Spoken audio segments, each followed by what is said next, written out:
Today we will dedicate a wayside marker here at today's Elkhorn Inn. This tavern was owned by Charles Myers in 1845.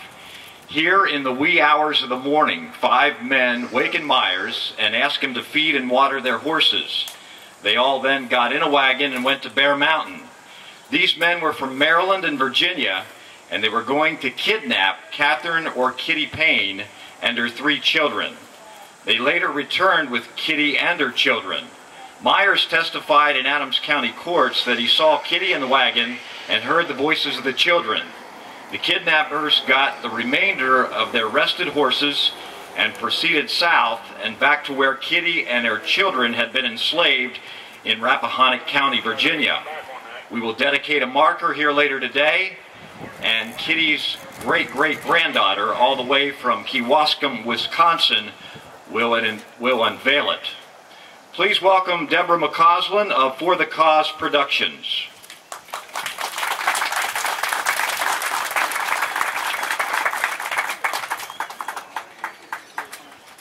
All right, our team of horses had a little equipment malfunction and they had a harness break. So they're fixing it and we're just a couple of minutes behind the schedule. So what we're going to do is flip things around a little bit due to the heat to get this service started and over with. We have some special guests with us here today, and we're going to do this real quick.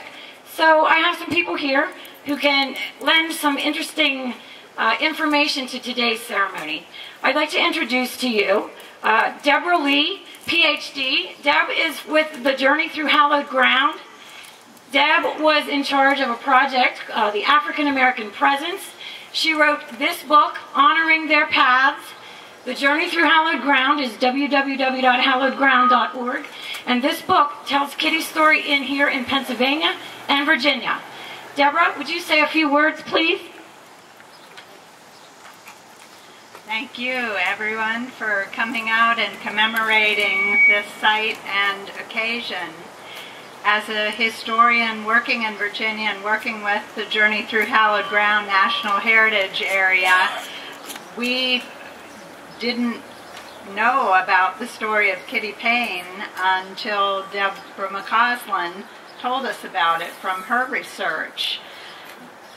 We then investigated and found many documents, and everyone was really interested in this story. It's very compelling and shows all the complexities of living in that time. And it was someone who took the journey from an African American perspective that was very well documented and preserved as a family memory through the generations. And we were able, with Deb and others of us, to track down the family, descendants of Kitty Payne, who then came out, held a family reunion, and retraced their ancestors' footsteps from Gettysburg on down to Rappahannock County, visiting many of the sites. And Sandy Kasabuski has come back every year and learned more. We've visited more sites and uncovered more information. It is a very compelling story, and in part because there's much in the story to deplore, but there is much also to value in the relationships of the people who helped Kitty and her family and who continued to correspond decades later, and also for the generosity of spirit of Kitty Payne, who valued those relationships and continued them. So thank you. And I have with me a stack of maps from the Journey Through Hallowed Ground, and we'll be happy to give them out. It has some information and historic sites along the journey for those of you who might be interested. Thank you. Those sheets will be inside this left door on the table, where we'll also be selling books today. Mary Goins Gandy, Sandy Kasabuski's mother, wrote a book about Kitty's ordeal. It's called Guide My Feet, Hold My Hand. That's for sale after the ceremony for $15. And my book on Yellow Hill mentions Kitty as well, and that's for sale for $10. Now we're going to honor some descendants of some of the people who were involved in this. If you're related to people with the name of Wright, Greist, Cook, Garretson, Tudor, you should be very proud of your ancestors. They did amazing things to help Kitty and her family. All the way from Simi Valley, California, today we have with us Bob Cook. Bob knows who his family is, and the Cooks were all over this thing. He'll tell you how they, Cook's sisters and brothers, related, married to other Quakers, and they were involved and helped Kitty get her freedom again. Please welcome Bob Cook from Simi Valley, California. Thank you, Deb. The Quaker Cook family came from Cheshire, England in the spring of 1713. The patriarch, Peter Cook, died during the voyage, and his wife, Eleanor Norman, arrived with 6 children ages between 17 and 15 months. The children grew up in London Grove Township in Chester County, where Peter's and Eleanor's son, my 5th great-grandfather, Peter Cook, born 1700, died 1779. He owned property in London Grove from 1720 to 1740, and then he moved his family to Warrington Township in York County. From there, several generations were had, and about 1820, 3 brothers moved their families down here to northern Adams County, Manallen Township, Butler Township. Peter and Sarah's 8th child, my 4th great-grandfather, Jesse Cook, built a homestead farm just south of the town of Dillsburg about 1770. The farm was in my family until 1953, when unfortunately it was sold out of the family. And I have a feeling that's why my father didn't talk a lot about the family, because he was promised the farm and he didn't get it. So, Jesse Cook, as I said, the 3 brothers moved down here to Adams County. Jesse Cook, another one, born 1801 to 1805, lived here in Bendersville. So Jesse Cook, who moved down here, he was one of 3 Quakers that went after Kitty down into Virginia. They put together the legal paperwork that they needed to free her. But unfortunately, Jesse, Cyrus Greist, and William H. Wright made it only as far as a town called Little Washington, where they were accosted at gunpoint by several pro-slavery men. And they took everything that they had except their horses, including the paperwork and all that was destroyed. And they were forced to return to Adams County empty-handed. Now, I learned about this incident from Guide My Feet, Hold My Hand. Okay, the 3 of them, yes, the 3 of them went after. They were accosted. They were forced to come back. At the south end of Bendersville, there was 2 houses. One belonged to William B. Wilson, and his father lived on the other side of the road, George Wilson. And Judy Pyle found a entry in George Wilson's diary dated August 24th, 1845, a month after the kidnapping. And he wrote in his diary, J. Cook came home without the Negroes. And finding that one little entry helped to prove part of this story with them being forced to return without Kitty. Cyrus Greist, one of the 3 Quakers, was married to Mary Ann Cook, who was a daughter of Samuel Cook and Sidney Evans. William Harvey Wright married Jane Cook, the daughter of Henry Cook and Mary Way. Jane Cook was the younger sister of Jesse Cook of Cook's Mill here in Bendersville.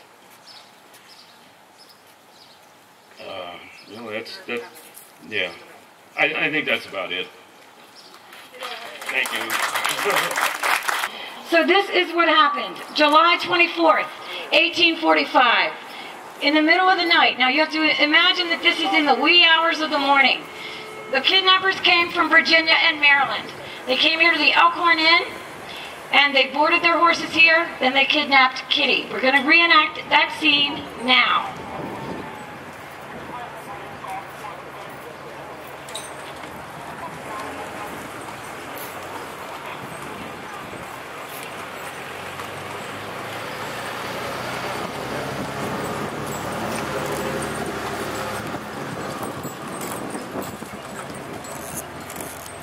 There were 5 men, 4 on horses, and 1 wagon. One of the kidnappers came here to Charlie Myers' tavern, knocked on the door, woke up Charlie Myers, and said, "We need you to feed and water our horses, and we will be back." Charles Myers complied. The horses were left here. The kidnappers got in the wagon. They proceeded north to Bear Mountain, where Kitty and her children were sleeping. Albert Cook Myers was a researcher who heavily researched this subject. Another researcher was Robert Malbacher. And those 2 gentlemen helped me understand the story of Kitty Payne. So the kidnappers went up to Bear Mountain. Now they're not going to go all the way to Bear Mountain today. We're going to have them just go up the streets a little bit. But they had their faces partially masked. What they were doing was illegal in Pennsylvania, even though they felt that it was right according to the law. Albert Cook Myers wanted to write a book about this, but never was able to accomplish that. But his collection is in a website historical site. I go there often, every single I can get. I go through the notes, understanding and tell the story. This is the opening of the story that he wanted to write. It was on a wood carrier in the dead of the night, down the long report 1845, where 3 small Kitty Payne and her 3 little children were criminally kidnapped. They were roused out of their bed bags, armed, standing over her head. Horrified, she began to scream and kick, causing the other children to do the same. The men fought the children until they were able to hold and control them. Eliza was frantic to get loose. Fear overtook her mind. She became as a madman. She wrote in her personal journal years later, "What a sight! It can never be defaced from my mind." They bound and gagged the children and carried them down the mountain where the horses and carriage stood waiting for them. And they took Kitty out into the large carriage, and Finnegan stood sentinel at the door, holding a club in his hand. They put Kitty and the children in the back seat of the wagon. Finnegan and Maddox rode in front, Finnegan driving. The other men rode on horseback, ensuring that no one could escape. Maddox and the rest traveled through Bendersville, and they stopped at Charlie Myers' tavern. Myers heard the children's voices in the carriage, and it said that he had seen the woman. All the time, Maddox remained in the carriage. As the carriage traveled down the road, they rode past the John Wright farm. With us today is Ann Barber. Ann, wave your hand. Ann lives in the house where John and Mary Wright lived. When Mrs. Mary Wright saw the wagon with Kitty and her children, Mrs. Wright ran inside and got her husband to chase them to the Mason-Dixon line. But he could do nothing more once they were in Maryland. Yet later, 3 men, Cyrus Grist, William Wright, and Jesse Cook, went down to Virginia.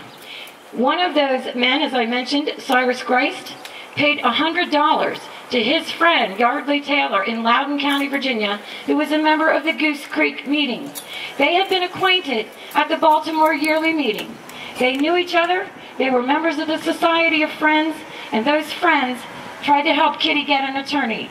They paid Zephaniah Turner $100 to defend Kitty in Pennsylvania courts. Quakers here in Pennsylvania filed charges against the kidnappers, and they were found guilty, and sentenced to 5 years, that they would be punished. But none of the kidnappers were in Pennsylvania. The Adams County Sheriff wrote to the sheriff in Virginia and said, "We have a kidnapping trial up here in Pennsylvania, and we want you to bring Samuel Maddox Jr. up here for the trial." The sheriff in Virginia said, "Nothing doing. Your Pennsylvania laws mean nothing to us." But Cyrus Grice paid $100 to get Zephaniah to defend her in Virginia courts. This was an amazing thing.